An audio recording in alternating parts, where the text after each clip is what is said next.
Hola, ¿cómo están? Bienvenidas, bienvenidos a CNN Prime. Tenemos muchísimas noticias que contarles. La promesa de siempre, con contexto, con independencia, dejarlos bien informados, bien informadas, para que puedan tomar mejores decisiones como ciudadanas y ciudadanos. Comenzamos con los titulares. La última encuesta CEP arrojó un aumento en la desaprobación del presidente Gabriel Boric, llegando al 61% y 12 puntos por sobre la medición anterior. En otras preguntas, un 64% consideró que la situación política del país es mala o muy mala, y en cuanto al proceso constituyente, un 37% cree que la situación mejoraría con una nueva Carta Magna. Luego de 2 intentos fallidos, el presidente Gabriel Boric nominó a Ángel Valencia para el cargo de fiscal nacional. El abogado, que se desempeña como litigante en causas penales, deberá ser ratificado en los próximos días por la Cámara Alta, requiriendo para aquello los votos de 2/3 de los senadores. Por 40 votos a favor, 4 en contra y 2 abstenciones, el Senado aprobó en particular la reforma que habilita el nuevo proceso constituyente. En la sesión, los parlamentarios abordaron las casi 100 indicaciones presentadas a la iniciativa, y el presidente de la Cámara Alta valoró que se haya respetado el compromiso del Acuerdo por Chile. Ahora la reforma debe ser revisada por los diputados. Y en temas internacionales, Rusia cifró en 89 los soldados muertos tras el ataque de Año Nuevo en la localidad ucraniana de Makivka. Desde el Kremlin admitieron que los efectivos fueron localizados por las tropas de Kiev tras usar negligentemente teléfonos celulares, hecho que no estaba autorizado por el gobierno ruso. Eso y más, porque aquí comienza CNN Prime.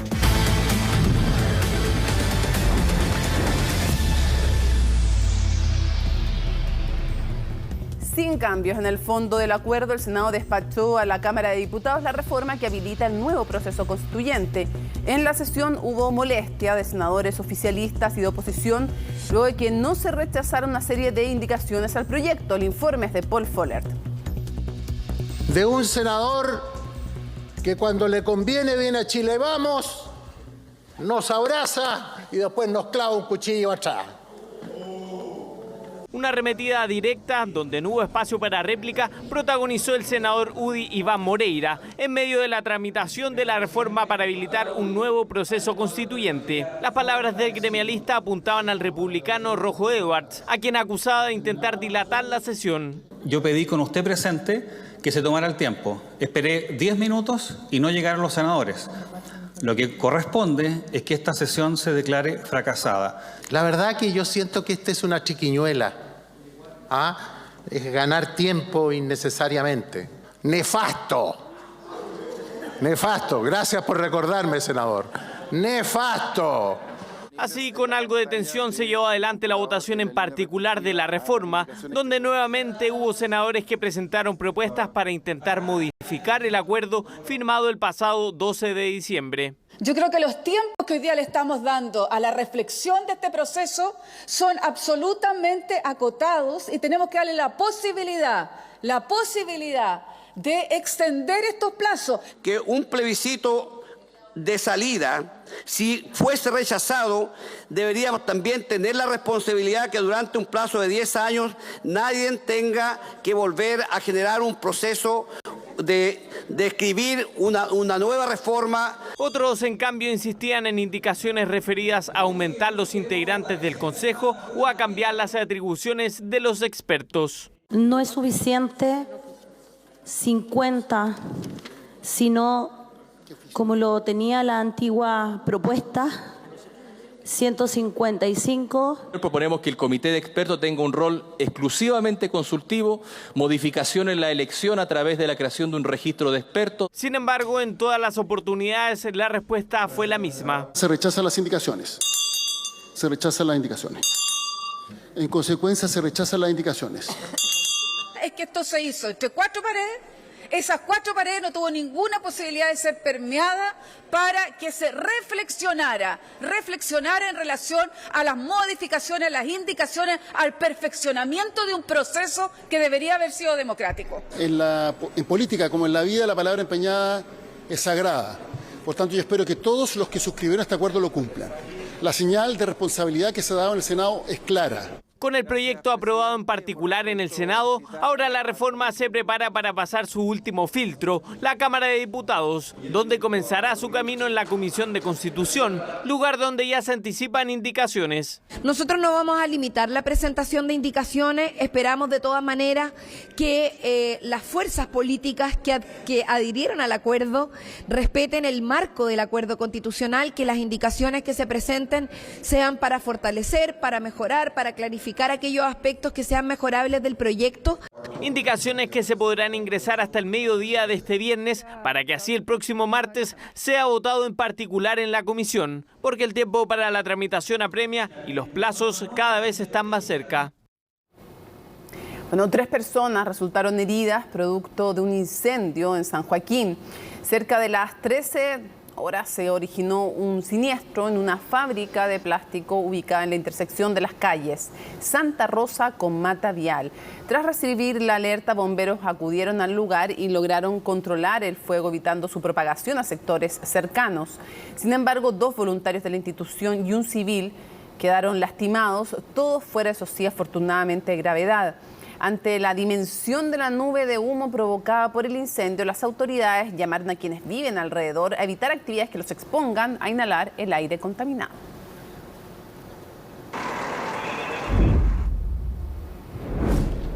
Lo supimos en horas de esta tarde, el presidente Gabriel Boric decidió nominar al abogado Ángel Valencia para el cargo de fiscal nacional. Vamos a conversar de aquello con Estefanía Bustamante, quien tiene más detalles. Estefanía, ya había 2 fracasos y este es un nombre bastante seguro porque Ángel Valencia es un nombre que en todos los tonos muchos de los senadores y las senadoras han transmitido que sí les gusta y que sí estarían dispuestos a votar a favor de él. Sí, Mónica, ¿cómo estás? Un nombre, Ángel Valencia, que se había transmitido desde un principio. Cuando comenzó este primer proceso, nos estamos remontando a 2 nominaciones anteriores. Incluso en esa primera etapa, donde recordemos José Morales fue rechazado por el Senado, en esa instancia ya los senadores le hacían saber al Palacio de la Moneda que el abogado Ángel Valencia era uno de sus favoritos. Por eso la pregunta que rondaba ya en las últimas horas y hace pocos instantes, cuando se da a conocer este comunicado del Ministerio de Justicia, la pregunta era por qué se elige ahora y no se hizo antes. Lo cierto es que desde el Palacio de la Moneda la ministra Marcela Ríos respondió de manera tibia, podríamos decirlo, quizás no tan directa también respecto a esta pregunta que, como yo les decía, ya rondaba también acá en la región de Los Ríos. Ustedes ven la postal de donde estamos en este momento. Hace pocos instantes se fue el presidente de la República, Gabriel Boric, en el primer día de los 13 que va a estar acá en la región para reunirse con distintas autoridades. Durante esta jornada se nos avisó bien temprano que iba a estar descartado un punto de prensa por parte del mandatario. Llegamos acá hasta la Casa de la Cultura Prochel, acá en la región de Los Ríos, en Valdivia, donde el presidente se reunió con autoridades, pero sin embargo se retiró sin dar algún tipo de declaración. Tampoco vimos imágenes como las que hemos visto en otras giras también, o en actividades donde hay personas esperándolo también afuera del lugar donde llega el mandatario y él se baja a saludar. Fue una imagen que no vimos al menos a la salida, que fue entonces en el intertanto donde se da a conocer esta noticia. Y tú lo decías, Mónica, un nombre que ya muchos habían dicho que era un nombre de consenso dentro de esta quina, que es la tercera que arma la Corte Suprema, que completa, digamos. Se había dicho que Ángel Valencia era un nombre que generaba consenso junto también a el fiscal de Aysén, Carlos Palma, también al fiscal nacional subrogante Juan Agustín Meléndez. Eran los nombres que rondaban durante esta jornada. De hecho, el fiscal nacional subrogante se posicionaba como uno de los favoritos. Por eso también se dice que la decisión de nominar a Ángel Valencia, y esta carta va a llegar eventualmente al Senado el próximo lunes, causó sorpresa y también fue un giro, pero lo que se está buscando es una frase ya que ha rondado durante toda esta jornada, que es la tercera, es la vencida, porque por un lado está el oficialismo, que sin duda quizás puede que tengan algunos disidentes, pero el sector lo que está buscando los partidos de gobierno es precisamente apoyar al Ejecutivo, entendiendo que ya han existido 2 nominaciones antes fallidas y por otro lado ya la oposición ha adelantado su respaldo. Antes de eso vamos a pasar a escuchar lo que dijo la ministra de Justicia ahí en el Palacio de la Moneda. Nosotros no nos podemos hacer cargos de trascendidos o comentarios que no sean nuestras opiniones. Nosotros acá, cada vez que hemos nominado una candidatura, hemos enfatizado que nosotros no hemos nominado a una persona centrándonos en los problemas o trascendidos de prensa respecto del resto de las candidaturas. Nosotros lo que hemos hecho es buscar a la mejor persona para este cargo. Hemos sido siempre muy claros respecto de nuestras preferencias. Hemos tomado en cuenta los programas y propuestas para la Fiscalía y también las conversaciones con el Senado, porque quiero recordarles que este es un proceso donde intervienen los 3 poderes del Estado. Efectivamente, intervienen los 3 poderes del Estado y en la quina inicial, en la quina 1 que se formó, Ángel Valencia con José Morales, ambos obtuvieron la mayoría de los votos, 17 cada uno, cuando tenían los supremos 3 votos cada uno que asignar entre 3 candidatos y ellos concentraron las preferencias. A lo largo de este proceso es importante destacar que lo que ha generado polémica es algunas defensas que ha tenido en casos de delitos sexuales el abogado Valencia en su desempeño como defensor privado. Se dijo en algún minuto que había un veto desde el Ministerio de la Mujer a su nombre, la ministra salió a aclarar que no, después su par de justicia reconoció que Antonio Orellana había manifestado preocupación, después salió a ratificar que era solo una preocupación pero no un veto la ministra del Interior, y en eso ha sido parte de los temas que han estado en la polémica. Varios clientes que he tenido vinculados a delitos sexuales, desde él mismo pidió una presentación al Colegio de Abogados diciendo, y se armó toda una polémica, que a quienes se defendía no podía ser una limitante o una razón de veto para postular a cargos, porque uno no era a quien defendía. Y a otros, en cambio, como el exfiscal nacional Sabas Chaguán, sostuvo que sí, que si uno quisiera llegar a un cargo tan alto como fiscal nacional, hay ciertas defensas que no debiera tomar. Se armó toda esa polémica y estuvo instalada, pero el tema de la ministra de la Mujer fue uno de los más complicados para el gobierno, mientras se le insistía desde el Senado que este nombre sí generaba consenso. Sí, de hecho, respecto de esos trascendidos, se refería a la ministra Ríos, puntualmente por el caso del juez Luis Barría. Ese era el cuestionamiento mayor que tenía la figura de Ángel Valencia, este juez que fue formalizado por abuso sexual contra una funcionaria del Poder Judicial de la Fiscalía Nacional, un caso que se remonta a 2018, una época donde, recordemos, Mónica, la ministra Antonio Orellana, figuraba en la red chilena contra la violencia. Desde ahí emanan los cuestionamientos desde organizaciones feministas. De hecho, se le preguntó a la ministra Marcela Ríos durante su defensa ante el Senado, ante la Comisión de Constitución del Senado, cuando exponía la candidata que fue rechazada, Marta Herrera. Fue el senador Matías Walker quien le consultó respecto de este tema, de que lo que tú planteabas, si existía un veto a otros candidatos, entendiendo que habían otros nombres que generaban mayores consensos que los que generaba en ese entonces Marta Herrera. En ese caso, decía la ministra Ríos, descartó obviamente el veto y decía que una cosa era lo que habían planteado las organizaciones feministas y también la propia ministra cuando ella era parte de la red chilena contra la violencia, pero que otra cosa era las facultades, las habilidades que podía tener el candidato o candidata que postulaba en la quina de la Corte Suprema. Declaraciones que repitió nuevamente en el Palacio de la Moneda, descartando otra vez este veto que muchos decían que existía hacia algunos nombres de la quina, como por ejemplo lo que ocurría con Ángel Valencia. Insistió en ese punto y ahora también hay que ver los consensos que podría generar en el Senado.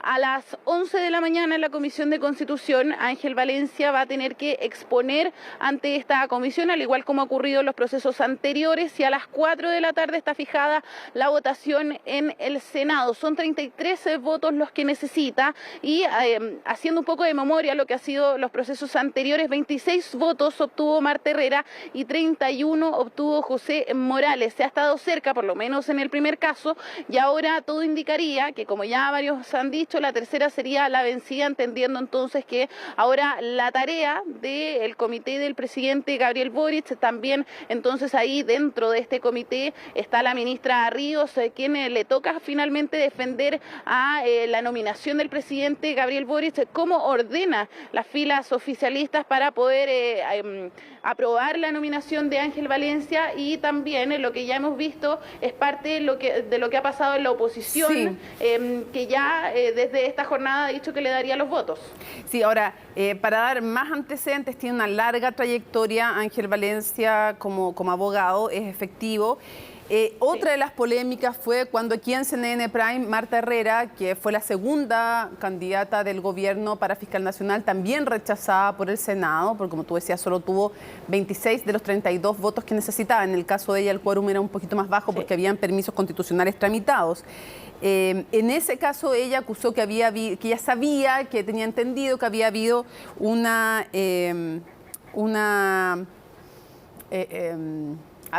comida en la casa de, o una comida en la que había asistido Andrés Chadwick y gente vinculada a la UDI. Le contestó de inmediato, lo leímos en el propio noticiero, Ángel Valencia, diciendo que era una comida que correspondía a la Universidad San Sebastián, que es donde él trabaja y donde es decano en la Facultad de Derecho, Andrés Chadwick. Está ese tema entonces, y que también fue otra de las polémicas para darle más antecedentes. Y cuando hablábamos de las causas por delitos sexuales, está el del juez que tú mencionabas, pero también hay aparte del ex juez formalizado por abuso sexual, hay un psicólogo que defendió condenado por violación contra una menor de edad, un acusado por secuestro y violación, un imputado por violencia intrafamiliar. De nuevo, lo que se ha dicho con fuerza tanto del Colegio de Abogados como del propio Ángel Valencia es que uno no es a quien representa y no puede quedar inhabilitado por las defensas que hace, porque todas las personas merecen derecho a defensa. Ha dicho también, por ejemplo, el senador Walker, que insistió en que este era el nombre que debería haber sido desde el principio enviado por el gobierno. Pero desde agrupaciones feministas o otros, como por ejemplo el ex fiscal nacional, ya lo decía yo, decían, si quieres ciertos cargos, la verdad es que sí debieras abstenerse de ciertas defensas. Ustedes se forman la opinión en sus casas, nosotros estamos poniendo todos los antecedentes completos para que cada uno se pueda formar su opinión al respecto, pero de seguro que también, así como va a generar mucho apoyo entre los senadores, también entre algunas agrupaciones feministas va a volver a surgir esta crítica, aunque yo me atrevería a decir que en el Senado es un nombre bastante seguro para lograr a estas alturas la aprobación. Me atrevería a pensar, hay que contarlo, siempre se tienen que contar los votos, pero me atrevería a pensar que sí va a ser designado fiscal nacional. Sí, probablemente va a tener los 33 votos. Coincido contigo, Mónica, entendiendo que en las nominaciones anteriores la derecha ha tenido ahí los votos faltantes entre negativas, abstenciones, y ya durante esta jornada escuchamos a algunos senadores de la oposición que sí daban su voto. Pasemos a revisar esas declaraciones. Ángel Valencia es un abogado de gran trayectoria profesional y académica y creemos que va a ser capaz de conducir al Ministerio Público en esta etapa. Esperamos su ratificación, siempre dijimos que de acuerdo a la Constitución, este es un nombramiento que requiere un acuerdo del Senado. Ángel Valencia era por lejos el candidato que tenía más apoyo dentro del Senado y espero que eso se refleje el día lunes. Cuando uno escucha a los distintos senadores, eventualmente pareciera que este tiene más consenso, pero vuelvo a decir, yo creo que lo responsable es escucharlo en la comisión el lunes y ahí emitir una opinión formada y fundamentada.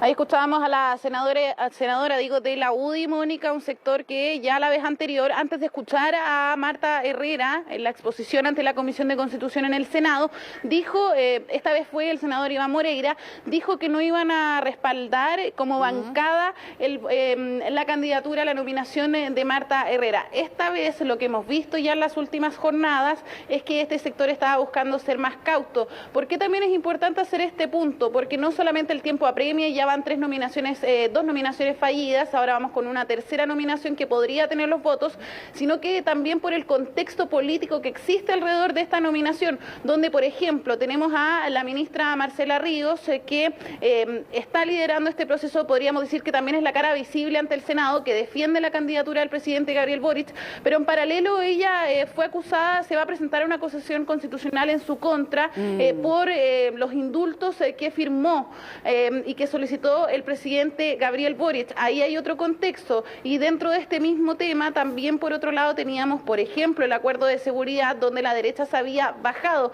La posición con la que hoy día también este sector está negociando diversos temas, incluido la nominación, la elección, ratificación del fiscal nacional en el Senado, también son importantes. Por eso también lo que puede opinar este sector hoy en día con Ángel Valencia es relevante, entendiendo que los votos probablemente de este sector van a estar. ¿Qué va a pasar en el oficialismo? Pasemos también a revisar esas declaraciones.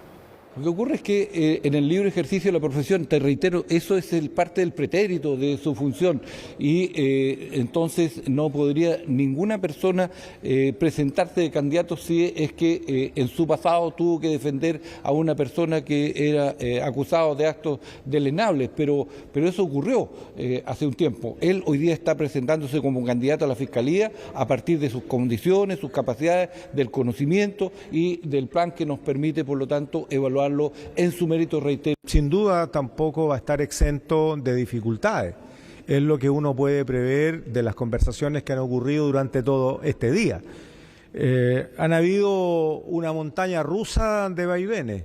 Rumores que sube Valencia, que baja Valencia, que sube Meléndez, que bajan a Meléndez. Yo creo que el gobierno, honestamente, para hablar las cosas con claridad, estaba complicado. Y estaba complicado porque habían estado contando los votos y claramente había una postura mayoritaria, creo yo, hacia Meléndez, y también una postura de Valencia, que si no era Valencia era Meléndez. Por lo tanto, las matemáticas son bastante simples cuando se aplican y se utilizan como corresponde. Sí, dar cuenta que para la segunda nominación, no así para la primera, el oficialismo estuvo bastante cuadrado. Hubo dos votos que han sido más díscolos, el del senador Fidel Espinosa y el del senador Durresti. Yo tengo entendido que el senador Fidel Espinosa aún no ha comprometido su voto para Ángel Valencia, pero la diferencia es que en el segundo intento de nominación de Marta Herrera no estuvieron los votos, muchos votos, bueno, los de la UDI por de pronto, que ya lo había anunciado. Entonces aquí sí cabe esperar que estén los votos de la derecha, más en general los del socialismo democrático, que están más o menos, y Apruebo Dignidad, que están más o menos cuadrados. Ahora, dar cuenta también que en algún minuto se decía que Ángel Valencia no era la primera opción, bueno, claramente no la fue Morales, después fue Marta Herrera, pero que ahora también en esta pasada lo que les complicaba es que había defendido a la ministra del Interior, no como ministra del Interior evidentemente, en el caso Publicam, pero de igual modo hay que dar cuenta que tiene hartos vínculos y transversales también que le podrían ayudar a lograr esos votos más allá de la evaluación que pueden hacer, digamos, de su trayectoria profesional, pero todos sabemos que no es solo la trayectoria profesional, también la que influye en estas ocasiones, y ahí está, por ejemplo, ha defendido a Mario Desbordes, ha sido también abogado del hermano del expresidente Sebastián Piñera, es compadre del presidente del Senado, defendió a la ministra del Interior, o sea, nexos tiene, digamos, eso está claro. Más allá, esto no desmerece su calidad profesional, estoy diciendo que ya hemos visto que en estas situaciones no es solo lo profesional lo que prima, y pareciera el camino bastante despejado. Habrá que ver los votos cuando se manifiesten los senadores. Sí, lo decía ahí el senador Iván Flores, las matemáticas son simples, lo más probable es que los votos van a estar, pero es bien relevante el punto que haces, Mónica, porque de hecho de la quina a la Corte Suprema, si bien Ángel Valencia tuvo un breve paso por la Fiscalía Nacional entre 2002 y 2006, si no me equivoco, es el único que venía del ámbito privado, y también están estas defensas que cada uno también puede juzgar si finalmente esto va junto al mérito, a la trayectoria, las defensas que él pueda elegir a lo largo de su carrera, sobre todo en un puesto que dura 8 años y que muchos han dicho urge volver a poner a alguien de forma oficial liderando la Fiscalía Nacional. Ahora, ¿qué es lo que sigue? El día lunes a las 11 de la mañana, te decía Mónica, en la Comisión de Constitución, que recordemos es una instancia donde está compuesta por cierta cantidad de senadores, una cantidad reducida, pero lo que ha pasado es que se suman otros parlamentarios a escuchar la exposición de la ministra Marcela Ríos y también la exposición del candidato del Ejecutivo. Después de eso, dicen que es a las 4 de la tarde, está fijada para las 4 de la tarde. Lo más probable es que sea 5 o 6. Lo más es parecido a lo que pasó con Marta Herrera, entendiendo que los senadores intervienen, también hay preguntas y respuestas, hay duros cuestionamientos. Habrá que ver cómo se da también ese espacio, no solamente desde la oposición, sino que los disidentes que pudiesen existir en el oficialismo. Sí, yo voy a estar súper atenta a qué le pregunta la ex ministra de la Mujer, ahora senadora Pro Dignidad, la senadora Pascual. Vamos a ver qué le pregunta al candidato. Es una de las intervenciones que va a estar muy atentas a ver qué es lo que ocurre allí. También Fidel Espinosa, Durresti, va a ser interesante estar atentos a aquello. Muchísimas gracias, Estefanía. Gracias, Mónica, nos vemos. Bueno, y la Cámara de Diputados y Diputadas realiza a esta hora una sesión especial para discutir y analizar los indultos recientemente concedidos por el presidente de la República, Gabriel Boric, a 13 condenados. Vamos a conocer todos los detalles y reacciones y tomamos contacto para ello con Giselle Vergara. ¿Cómo estás, Giselle? Buenas noches. Hola Mónica, ¿cómo estás? Buenas noches. Una sesión que aún no termina, comenzó a las 7:30 de la tarde y está programada hasta las 21 horas. Lo cierto es que ha sido una sesión donde se han entregado diversos argumentos de parte de los parlamentarios en sus intervenciones a favor y en contra, por supuesto, de estos indultos que fueron otorgados el pasado viernes 30 de diciembre por el presidente de la República, Gabriel Boric. La primera polémica que ocurre en esta jornada, en esta sesión especial, dice relación con la solicitud de realizar esta sesión que fue entregada y firmada por 53 parlamentarios, en las que se entrega algunos detalles, que se pide conocer los fundamentos de por qué el presidente otorga estos 13 indultos, 12 indultos a presos de la revuelta social y el indulto número 13 a Pedro Mateluna. Vamos a conocer parte de las reacciones y te lo comentaba también por qué comienza esta primera polémica. Tiene relación con la solicitud, como yo te decía,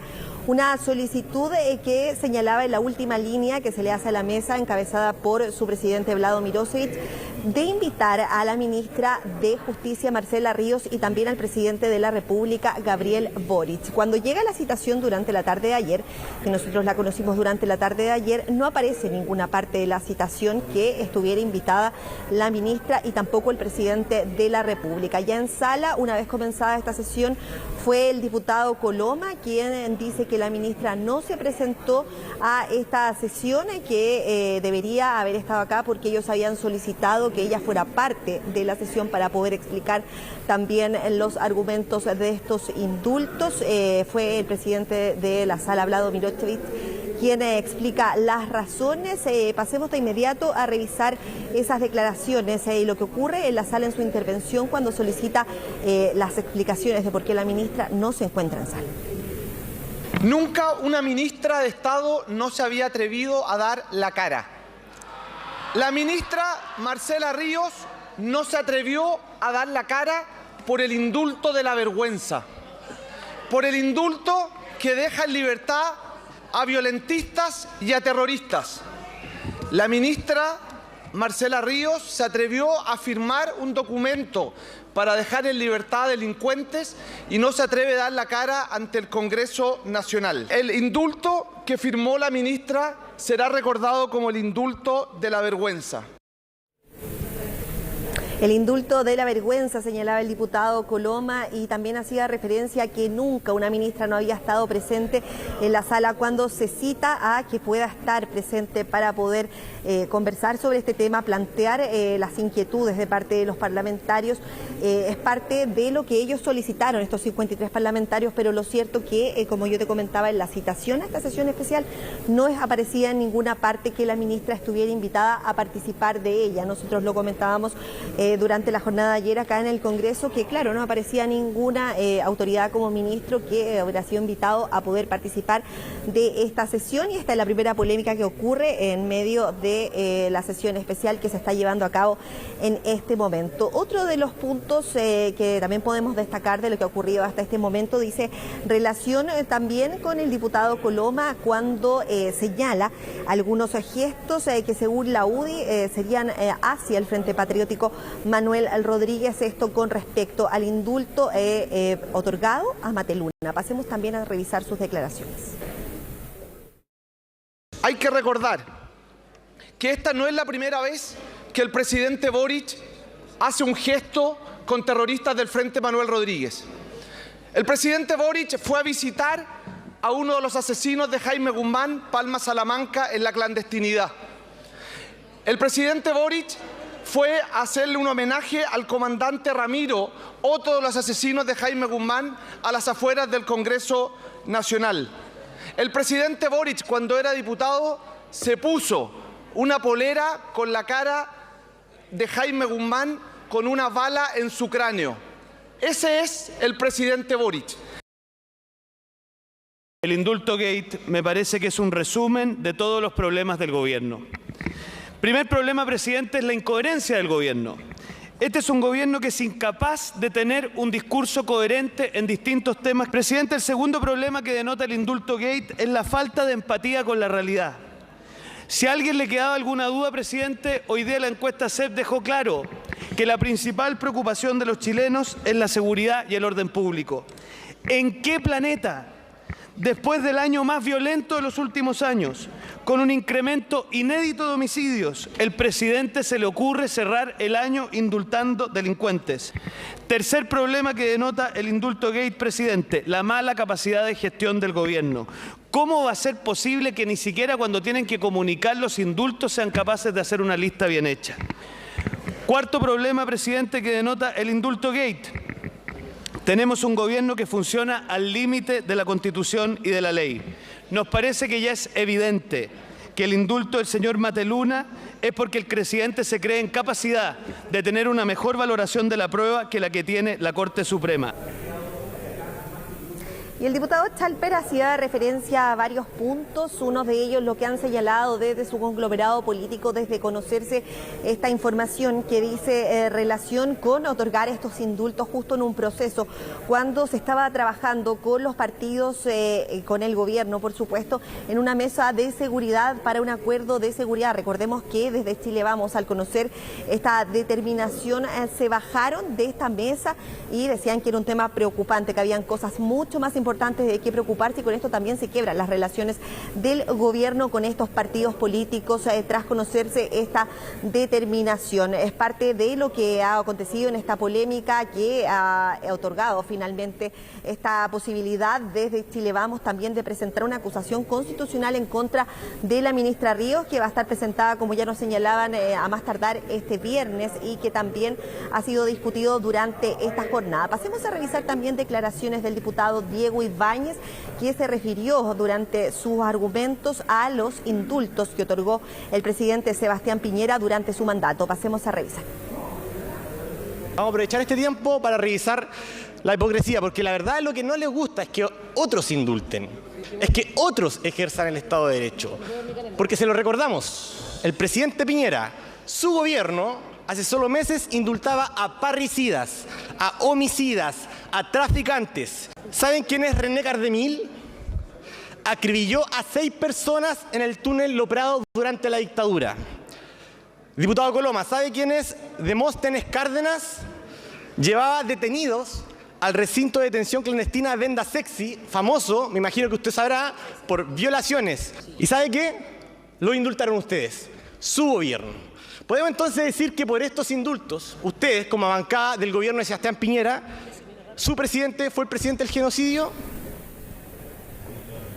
Bien duras las palabras también del diputado Diego Ibáñez, que aprovechó los minutos que tenía para argumentar su defensa de estos indultos otorgados por el presidente Gabriel Boric. En la sala en estos momentos, Mónica, está a la espera de que dos personas que estaban inscritas para poder entregar sus argumentos, sus palabras, puedan realizarlo.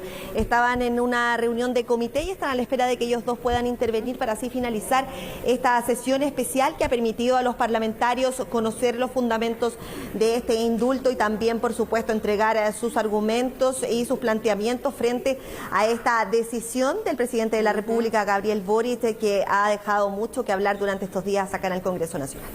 Sí, la decisión, pero la justificación además posterior también, eso fue lo que creo que complicó aún más las cosas. Muchísimas gracias, Giselle, que estés muy bien. Buenas noches. Buenas noches. Bueno, y vamos a revisar algunas gráficas respecto a la encuesta CEP. Veamos qué dijo la encuesta CEP, que fue noticia también hoy día. Lo desplegamos de inmediato para ver qué ha pasado, independiente de su posición política. ¿Usted aprueba o desaprueba la forma como Gabriel Boric, el presidente de la República, está conduciendo su gobierno? Un 61% desaprueba, un 24% aprueba y un 10% no aprueba ni desaprueba. Esto es un 12% más de desaprobación que la que tenía en la medición anterior. Veamos lo siguiente entonces, siguiente gráfica. ¿Cuáles son los personajes políticos mejor y peor evaluados? En general siempre uno se fija en los 5 primeros. Encabeza, porque la parte azul es que evaluación positiva o muy positiva, llega a un 46%. En el caso de Evelyn Matei, un 27% de evaluación negativa o muy negativa. Aquí es importante tener un balance, evidentemente, tener una evaluación muy positiva o positiva, lo más alta posible, y lo más bajito posible la negativa o muy negativa.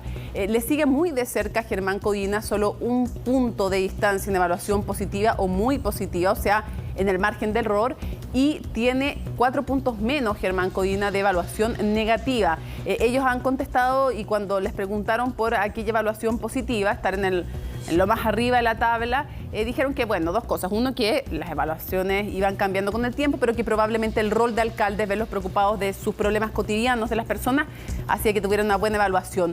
Buenas noticias también para el ministro de Hacienda, porque tiene un 38% de evaluación positiva, un 28% de evaluación negativa. En el caso de Claudio Rego, que es el gobernador de la región metropolitana, ex candidato presidencial además, ex militante de la ADC, un 35% de evaluación positiva. Claro, está a 11 puntos de Evelyn Matei, pero tiene solo un 24% de evaluación negativa o muy negativa, 3 puntitos más abajo ahí que el caso de Evelyn Matei. Estaba buscando yo, y de todos los personajes que están en este cuadro, por lo menos el que tiene una evaluación negativa más baja es Germán Codina. Él es el que tiene la evaluación más negativa, más baja, negativa o muy negativa, más baja. Así que ojo con eso, así que importante aquello. Otro tema, también importante fijarnos qué pasa, por ejemplo, con el presidente de la República. Él está, déjenme contar, de evaluación positiva, me tengo que cruzar, perdonen.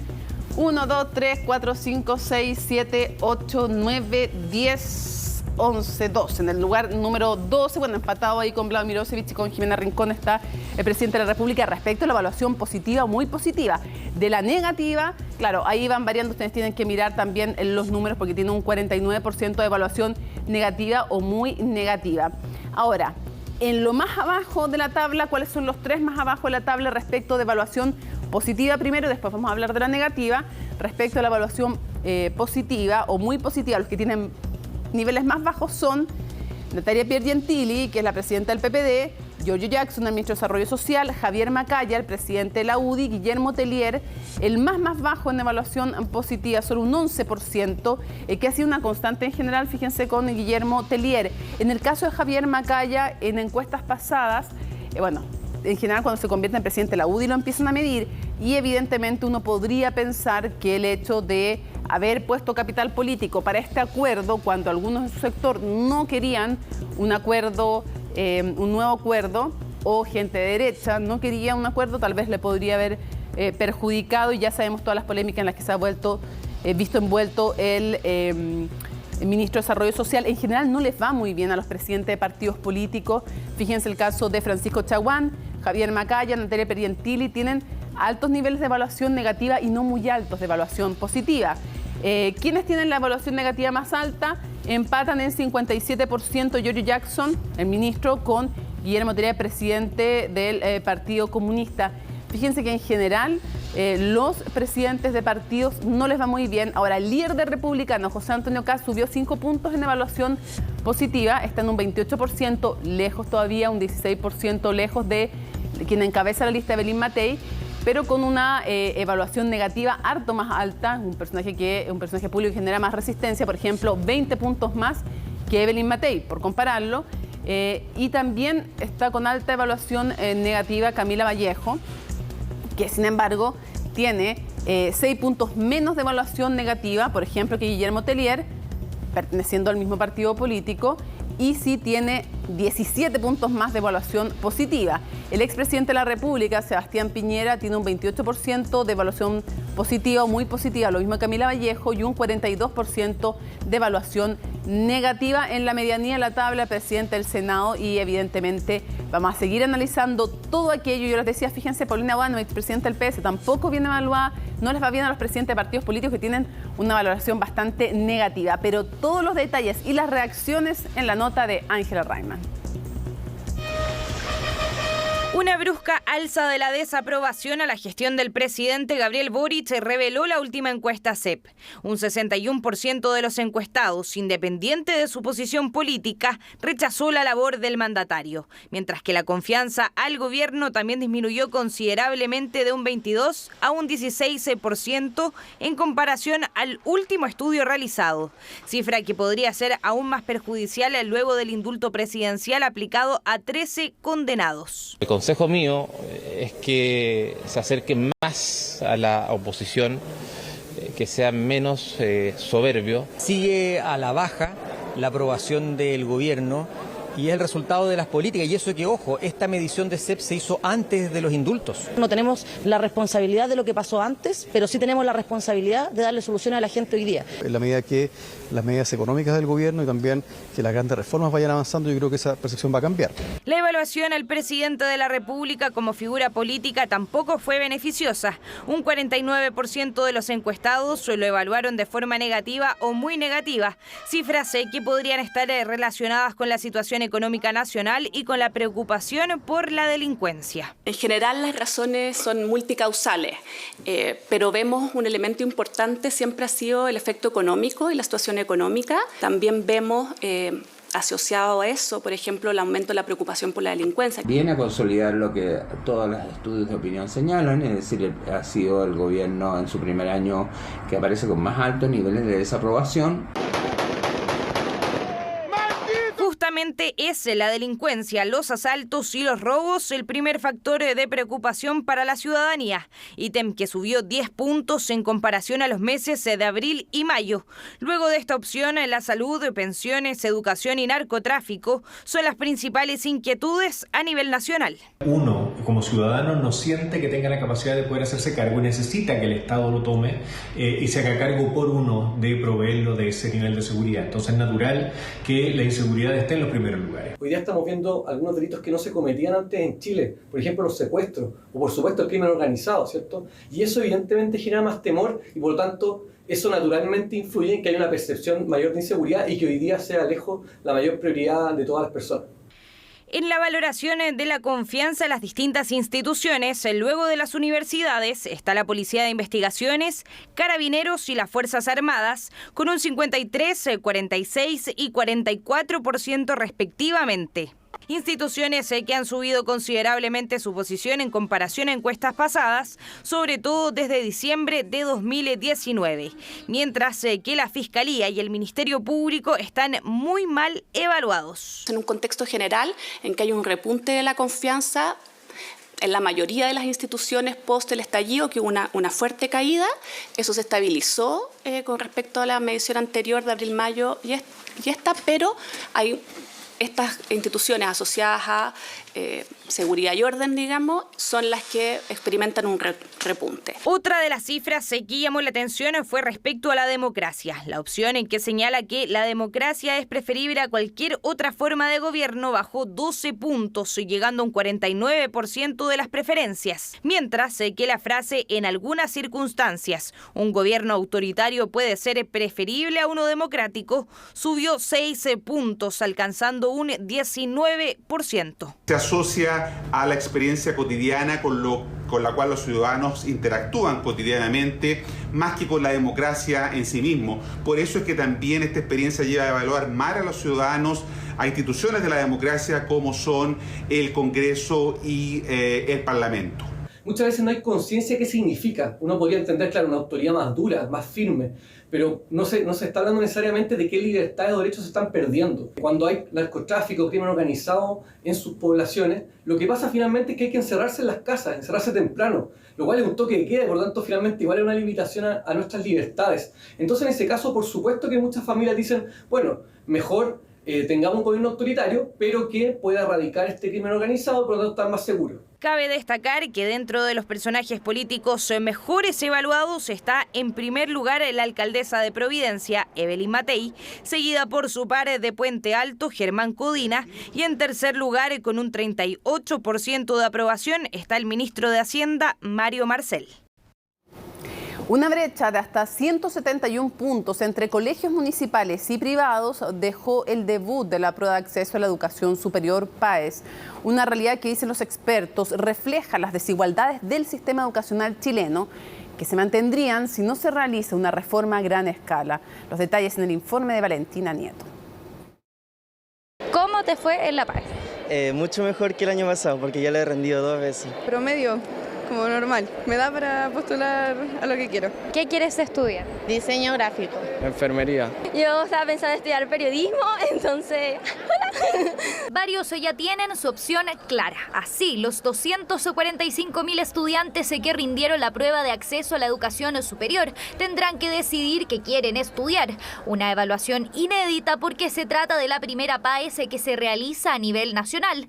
Algo que, dicen los alumnos, les jugó un tanto en contra. Somos la generación que es como conejillo de India porque a partir de nuestros resultados se van a infundir y se va a hacer otro plan con más o menos puntaje en los próximos PAES. Literalmente llegamos todos a la intemperie a ver cómo teníamos que hacer esto. Yo dije yo creo que nos va a ir mejor este año que en otros. Pero creo que ahora no se notó eso mucho. Y es que ese habría sido uno de los problemas. Si bien la PAES debutó con la expectativa de mejorar el sistema de acceso a la educación superior, este año las brechas no lograron revertirse. Y en eso los datos son claros. Según un estudio de la Universidad Católica en la prueba de comprensión lectora, por ejemplo, las diferencias entre establecimientos educacionales particulares y municipales son importantes. Mientras que los primeros tuvieron un puntaje promedio de 749 puntos. En los segundos fue de 611, es decir, 138 puntos menos. Si miramos ahora la prueba de Matemática 1, la brecha es aún mayor. Mientras que los particulares obtuvieron en promedio 700 puntos, los establecimientos municipales alcanzaron 528. En conclusión, 172 puntos de diferencia. Sin duda que hay que trabajar en disminuir la brecha en los procesos de selección, que incluyen las pruebas, pero también incluyen las vías de admisión, pero fuerte, el trabajo más potente hay que realizarlo en los establecimientos escolares. Creo que claramente hay que poner más recursos en poder mejorar la educación pública en este país. De hecho, si miramos el ranking, 96 de los 100 establecimientos educacionales con los mejores resultados son particulares privados, e incluso de los denominados liceos emblemáticos, ninguno logró estar dentro de los 200 mejor evaluados. El Instituto Nacional, por ejemplo, pasó de estar en el puesto 143 al 201 en este proceso de admisión, algo que, dicen los expertos, da cuenta de un problema más profundo. No podemos pedirle a la prueba que la prueba cambie una situación que es estructural, y en eso nosotros desde Educación 2020 quisiéramos llamar a un sentido de urgencia con el tema más estructural, que es que tenemos un sistema educacional que tiene un tremendo desafío de equidad. y da cuenta de que no se han hecho las cosas como corresponde para garantizar al menos que esta segregación, que es el problema más importante que hemos venido denunciando desde hace ya muchos años en nuestro país, lamentablemente no se disminuye ni mucho menos se acaba. Brecha los puntajes de la PAES que reconocieron desde el Ministerio de Educación es grande, pero ¿qué dicen los jóvenes? Insisten que la preparación no fue la mejor y que la pandemia perjudicó su aprendizaje. Las brechas siempre, ojalá que no siempre estén, pero están. Yo estuve en un colegio público que honestamente era malísimo, pero si no hubiese sido también por el preuniversitario, no sé cómo hubiese ido la prueba. En mi colegio en especial nunca me hicieron ensayo PAES, solo me hacían guías. Aparte que esta generación viene con pandemia, viene con clase online, entonces muchos no tuvimos los resultados que esperábamos. Primera prueba de acceso a la educación superior que debuta sin lograr romper las brechas que arrastraban la PSU y la PDT. Ahora el desafío, dicen los expertos, es mejorar desde su origen el problema y apuntar a un sistema educacional más equitativo entre los distintos colegios. Parlamentarios de Renovación Nacional y republicanos evalúan una acusación constitucional contra el presidente Gabriel Boric. Legisladores de esos partidos estiman que el indulto a Jorge Mateluna, además de la polémica con la Corte Suprema, pueden ser constitutivos de una acusación de esta especie. La nota es de Belén Saldías. Aún no se cumple una semana desde que el presidente Gabriel Boric firmó 13 indultos y las críticas y costos políticos están lejos de aplacarse, especialmente por el beneficio que recibió el exfrentista Jorge Mateluna, en el que además el mandatario se involucró personalmente al asegurar que el proceso judicial llevado en este caso fue irregular, lo que abrió una pugna con el Poder Judicial. Eso pone al presidente al borde de la infracción constitucional. El artículo 76 de la Constitución es claro, porque él no es un ciudadano cualquiera, él representa a uno de los poderes sobre los cuales se estructura la República y por lo tanto le está prohibido, como que se llama, inmiscuirse en las labores del Poder Judicial. Y eso es precisamente lo que estudian en Renovación Nacional y Republicanos, una eventual acusación constitucional en contra del presidente de la República por sus declaraciones sobre el caso Mateluna. Nos surge la duda, nos acompaña el reparo de que quizás existirían argumentos para poder acusar constitucionalmente al presidente de la República. Pero lo que hemos hecho es encomendarle a nuestros equipos de asesores el estudio de los antecedentes suficientes. En la reunión de bancadas nos encargó con el diputado Frank Sauerborn que exploremos jurídicamente con constitucionalistas la posibilidad de una acusación constitucional contra el presidente Gabriel Boric. Diversos antecedentes a evaluar, pero ¿serían consistentes para una acusación constitucional? La acusación constitucional es por ilícitos constitucionales tipificados en la Constitución. En el caso del presidente es por haber abiertamente transgredido la Constitución. Es una herramienta de un último recurso. El sistema democrático no está en riesgo hoy por lo que el presidente de la República haya hecho ayer. En caso de que sí lo sean, para presentar una acusación constitucional contra una autoridad se requiere de un mínimo de 10 firmas de diputadas y diputados, y pese a que cada vez son más los parlamentarios que están evaluando esta idea, por ahora no estarían los votos para hacerlo. No les interesa el bienestar del país, lo que les interesa es poder sacar réditos políticos, incluso poniendo en jaque a un presidente de la República que no tiene absolutamente hoy día ningún fundamento para ser acusado de esta forma en esta Cámara. Entonces yo creo que es el ánimo golpista de la derecha que a mí no me sorprende. En la reunión de bancada se habló del mérito a una acusación contra el presidente de la República, pero fuimos mayoritarios los que pensamos que una de las cosas que diferencia a nuestro país con el resto de Latinoamérica es que en Chile los presidentes terminan su periodo. En este momento, con la información que tenemos hasta ahora, encontramos que no era prudente. Para el gobierno, esta eventual acusación constitucional, junto a otras que se presentarían en contra de ministros del actual gobierno, no tendrían fundamentos y llamaron al Congreso a enfocarse en otras materias. Las acusaciones constitucionales también son facultades de las cuales pueden hacer uso la y los parlamentarios. Pero más allá de los fundamentos o no de estas acusaciones constitucionales, porque a nuestro modo de ver son infundados, necesitamos un ánimo de colaboración, de solidaridad y de humildad para enfrentar los problemas de la ciudadanía. La acusación por un lado, pero también aún existen dudas sobre la validez del doble indulto a favor de Jorge Mateluna. Son varias situaciones que por ahora no han sido resueltas y que podrían seguir complicando aún más al gobierno. Según la Subsecretaría de Turismo, durante la época estival se realizarán 30 millones de viajes, el 10% de ellos a través de aviones. Por eso las autoridades llamaron a informarse antes de comprar un pasaje para hacer valer los derechos y deberes. El informe es de Macarena Román. Viernes 18 de noviembre y este era el ambiente en el aeropuerto de Santiago. Un accidente en Perú provocó la cancelación de todos los vuelos hacia Lima. Y en la puerta me enteré que no se podía viajar. La idea es que ellos tienen planificación del vuelo y es responsabilidad de ellos de una u otra forma pues reagendar el vuelo a cada uno de los pasajeros. El tema en particular es que nadie te entrega una respuesta oficial. Situaciones como estas son las que se quieren evitar en nuestro país. Y ahora más considerando que comenzaron las vacaciones de verano y que hay menos restricciones en comparación a los años anteriores. Por eso las autoridades llamaron a todos los pasajeros a informarse de sus derechos y deberes. El que hay una guía informativa que describe los derechos de los pasajeros. Esa guía informativa le pedimos a quienes van a viajar que la lean o que la tengan disponible. Es que desde que comenzó a regir la ley pro consumidor, los derechos de los pasajeros se ampliaron. El problema es que pocos saben todo lo que se puede exigir al momento de denegación de embarque, retraso o cancelación de un vuelo. No, la verdad no tengo idea. No sé cómo hacerlo. Pero uno debiera conocer más, debiera llegar esa información al usuario. Todo consumidor que no pueda embarcar por sobreventa de pasajes debe ser informado de sus derechos. Puede acceder a una compensación que va entre 2 y 20 UF.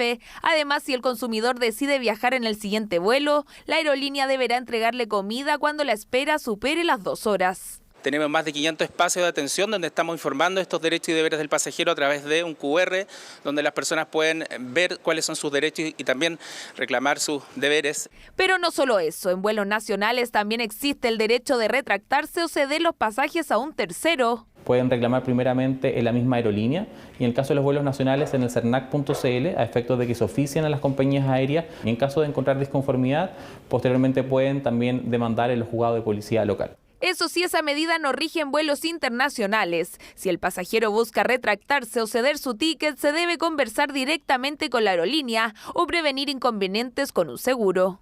Es muy importante que el pasajero entienda y comprenda que la asistencia y la tarjeta de asistencia no es solamente por un tema médico, sino también es por todas estas cosas que pueden llegar a suceder. Según el CERNAC, aumentó en un 28% los reclamos en contra del mercado aéreo en 2022, liderando el listado de alegatos LATAM con 40%, Sky con 22% y JetSmart con 20%. La mayoría de los reclamos se refiere a temas contractuales, por ejemplo, incumplimiento de las condiciones contratadas y ofertadas por las aerolíneas. Se estima que durante la temporada estival se realizarán cerca de 30 millones de viajes, siendo el 10% de ellos por vía aérea. Y en términos de turistas extranjeros, nosotros también tenemos buenas proyecciones para esta temporada estival, porque estimamos que entre diciembre y marzo de este año van a llegar cerca de 1,5 millones, un poco más de 1,5 millones de turistas extranjeros a nuestro país. Según las autoridades, las cifras de turistas y vuelos siguen por debajo de lo registrado durante el 2019, aunque se está cada vez más cerca. Es por eso que las entidades continúan con sus esfuerzos para fomentar el cumplimiento de los derechos y deberes de las millones de personas que acuden a los aeropuertos nacionales. La percepción de que lo que viene en materia económica ha ido deteriorándose, y así lo muestra la encuesta CEP, en la que la mitad de los chilenos, de hecho, sostiene que el país está estancado. Esto en medio de la recesión. ¿Qué implica vivir ese proceso? Bueno, lo vemos en la siguiente nota. Si tuviéramos que explicarlo en sencillo, una crisis económica podría ser algo así como apretarse el cinturón por un tiempo hasta que las cosas mejoren. Para nadie es un secreto que 2023 estará marcado por la recesión económica y como tal las expectativas no son buenas. La última encuesta CEP mostró que casi la mitad del país cree que lo que se viene a 12 meses va a ser mucho peor, mientras que un 63% cree que el escenario actual ya es muy malo. Que es una situación en la cual nos impide quizás llevar el mismo nivel de vida que teníamos hace unos años atrás. Yo creo que básicamente eso. Cambio de los precios de las cosas, que todos los días sube y tú no tienes una certeza de qué es lo que va a pasar mañana. El dinero que antes ganábamos ya nos alcanza para muchas menos cosas. Pero más allá de las apreciaciones, en concreto, ¿qué significa estar en recesión? Que el crecimiento de la economía disminuye radicalmente y la economía, en vez de tener un crecimiento, ir avanzando, tiene lo que se llama un crecimiento negativo. Y por lo tanto, como hay menos producción, también hay menos empleo, hay menos consumo, la inversión cae y en general a las personas se les hace más difícil llevar el día a día.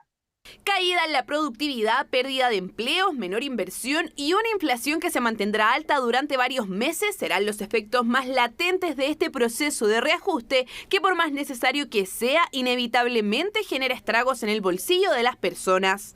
Por el lado del mercado laboral, por ejemplo, se anticipa que habrá una pérdida de las plazas, lo que elevaría la tasa de desocupación al 9 o 10% y haría aumentar la informalidad. Una muestra de ello es que en el trimestre septiembre-noviembre solo se crearon 13.700 puestos. Pero eso se puede incrementar por varias cosas. Hay una destrucción en términos de productividad y eso se puede ver, por ejemplo, en la cantidad de empresas que han solicitado la reorganización y y ya alguna liquidación. Eso da indicios muy malos con respecto a los temas que podríamos ver en desempleo. ¿Cómo creen las personas que se viene el panorama? A nivel personal, la encuesta CEP muestra que solo el 27% de los sondeados cree que su situación económica mejorará. En contraste, 7 de cada 10 creen que va a ser igual o incluso peor. En mi caso, yo creo que lo voy a mantener estable y voy a tratar de mejorarlo. Esperemos que mejore, por el bien de todos. Que yo soy una persona optimista, yo siempre pienso que el vaso está medio lleno, más que medio vacío. Las proyecciones indican que el PIB podría caer cerca de 1,5 puntos en 2023 y mejorar en torno al 2,5% recién en 2024. Pero para que esto ocurra se necesita un proceso de reactivación que también debe ir acompañado de mejoras del escenario internacional.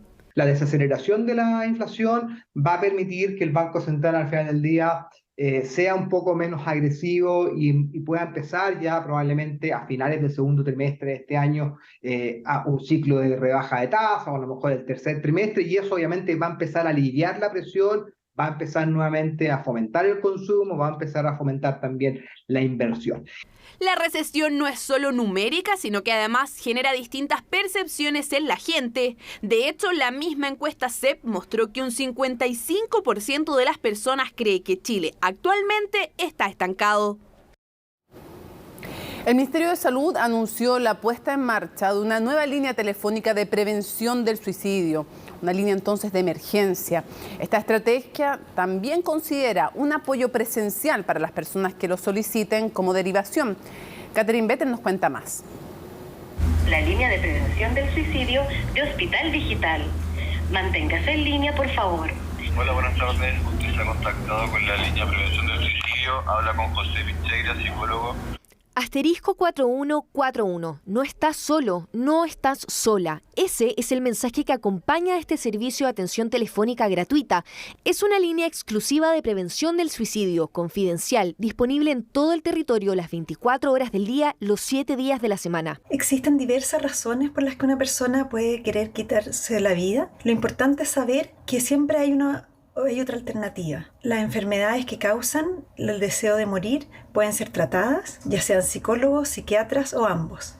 Un análisis de la Organización Mundial de la Salud, hecho desde 2010 hasta 2021, indica que esta conducta presenta un descenso en los casos desde febrero a julio. Sin embargo, entre agosto y enero presentan un aumento, siendo este último mes el que registra los índices más altos de suicidio durante el año. Nosotros como país estamos en el segundo lugar de aquellos que han aumentado sus tasas en suicidio a nivel de los jóvenes, adolescentes y jóvenes, y también de los adultos mayores. Lamentablemente, solamente un cuarto de la población está recibiendo la atención que requiere en salud mental. Eso quiere decir que 3 de cada 4 personas que requieren atención de salud mental en prestaciones en el aporte previsional solidario no reciben la ayuda que necesitan.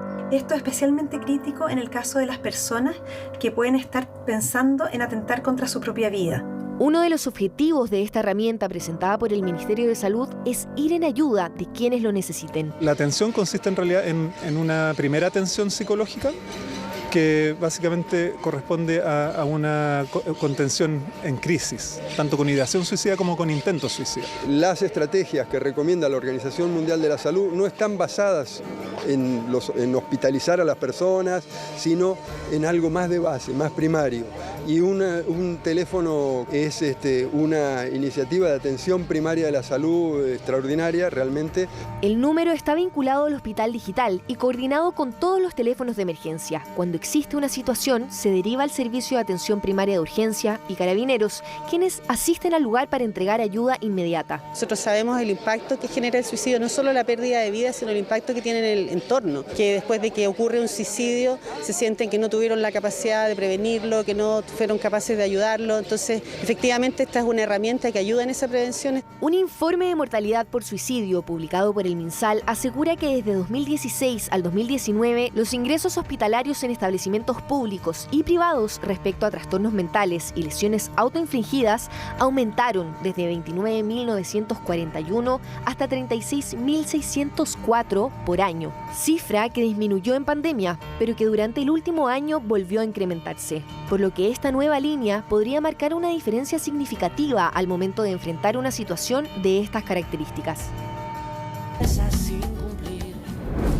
Ya, y en nuestros sitios digitales, ENAP dio a conocer que todos los combustibles van a tener caídas en sus precios a partir de mañana, jueves 5 de enero. Se trata de la primera variación del año 2023 como un regalo de Reyes Magos, ¿no es que el 6 de enero?